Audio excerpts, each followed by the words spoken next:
masakit. Hindi.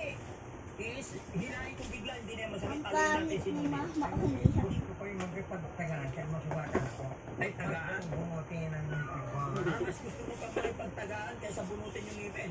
masakit. Mas masakit yung tagaan tayo. Kaya pag nasugatan ako, maganda niyo. Anak na mayan. Oh, sige. Sige na kumalis siya. Ba't ibang amoy niyan? Ba't amoy panis? Mani. Ito, special ni. Sa amoy Ay, ako panis. si Daddy Frankie. Siyempre, mami. Wala na, dagaawas na tubig. Wala, sira na. Ito yung dedicated tomorrow. Ito yung today. Ayun o, pamunas o daw. Ang daming tawil daw. Ayun o. Yes. Ito Mga tomorrow. ano na yan. Uubusin mo yan, ha? Gastusin Na, mo kung yan. ayaw mo nang kumain ba, huwag mong ginaganyan. Ngayong araw na Ibigay mo ni Dada, huwag kang mag-ano. Pumasok na sa ilong mo. 100,000. Ngayon, 200,000. Ka ba kayo? Opo. Oo nga. Dito siya. Wag na. 600 ngayon. Ano naman sa kalat na? Pambili mo. Ang bilis lang niyang walisin na. Kung hindi lang talaga tamad. Kasi tinikman niya mga kinabatas mo. Bibili ko Oh, tinikman ko Patay yung na peanut yung ano, butter daw palamig niya. na. Ang iingay naman. Masarap tayo. Nagsisigawan din sa mga.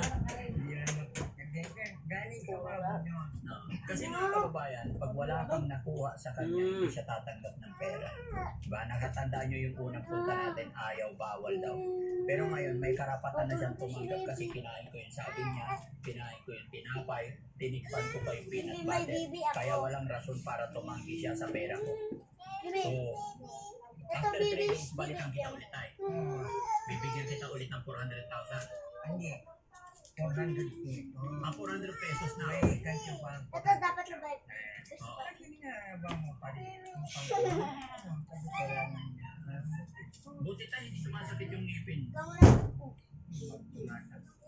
Hindi ako makakain kasi ng matigas.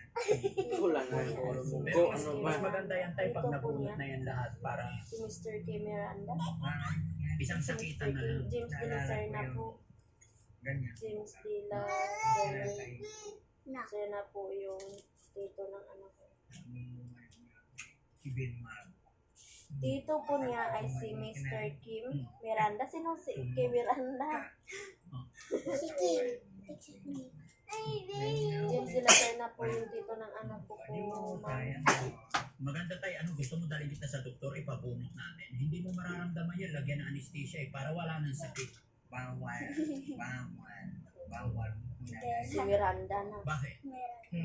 Alam mo, pag nakita yung karayom, naalala ko ang Nininervous ka pag nakita mo yung parayong.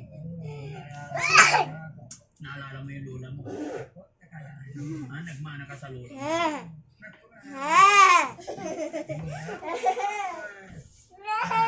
mga kwento, mga